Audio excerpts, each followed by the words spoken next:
నమస్తే, welcome to ఏటీ pulse. 131వ రాజ్యాంగ సవరణ బిల్లుతో పాటు మహిళా రిజర్వేషన్ బిల్లు, నియోజకవర్గాల పునర్విభజన బిల్లు పార్లమెంట్లో వీగిపోవడం అనేక దుష్పరిణామాలకు కారణం కానుంది. ముఖ్యంగా రాజ్యాంగ స్ఫూర్తి అయిన సమానత్వం, ప్రజాస్వామ్య భావనలపై ఈ ప్రభావం మరింత తీవ్రంగా ఉండనుంది.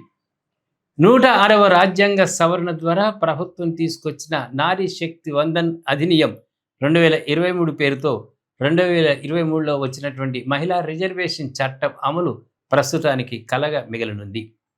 అందుకు కారణం, నారీ శక్తి వందన్ అధినియం అమలు కావాలంటే జనగణన జరిగి ఆ ప్రాంత ప్రాతిపదికన డీలిమిటేషన్ జరిగినప్పుడు మాత్రమే అమలవుతుంది.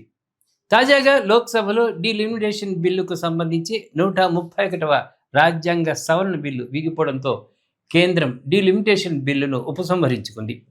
దీంతో నారీ శక్తి వందన్ అధినియం అనేది నిరుపయోగంగా మారింది.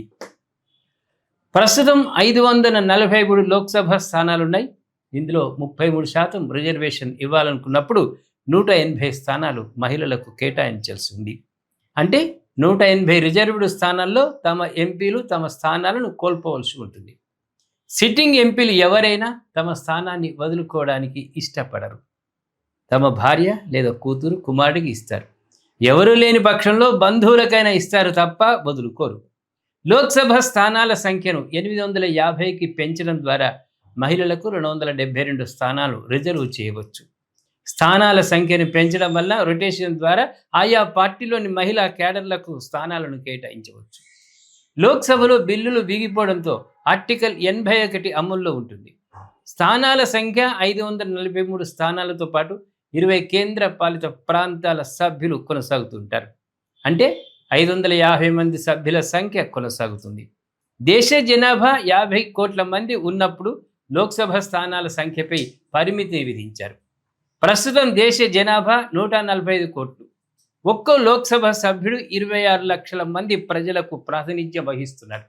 అంటే ఇది చిన్న దేశాల జనాభాకు సమానం అన్నమాట.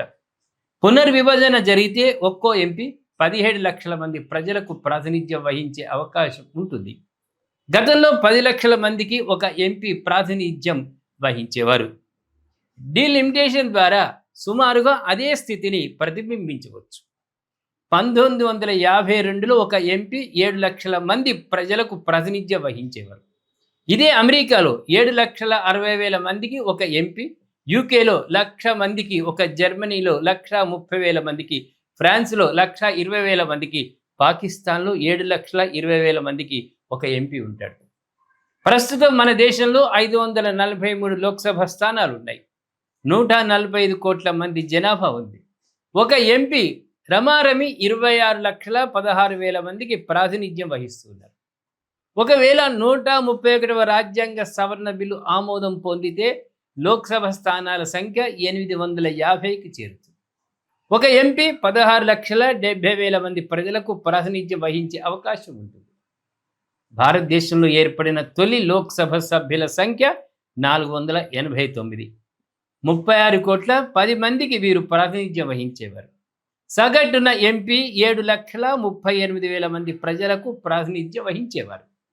అమెరికాలో హౌస్ ఆఫ్ రిప్రజెంటేటివ్స్లో 438 మంది ఎంపీలు 33 కోట్ల 10 లక్షల మంది ప్రజలకు ప్రాతినిధ్యం వహిస్తారు.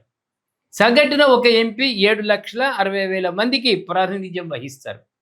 పాకిస్తాన్ పార్లమెంట్లో 336 ఎంపీలు ఉంటే 24 కోట్ల మందికి ప్రాతినిధ్యం వహిస్తారు.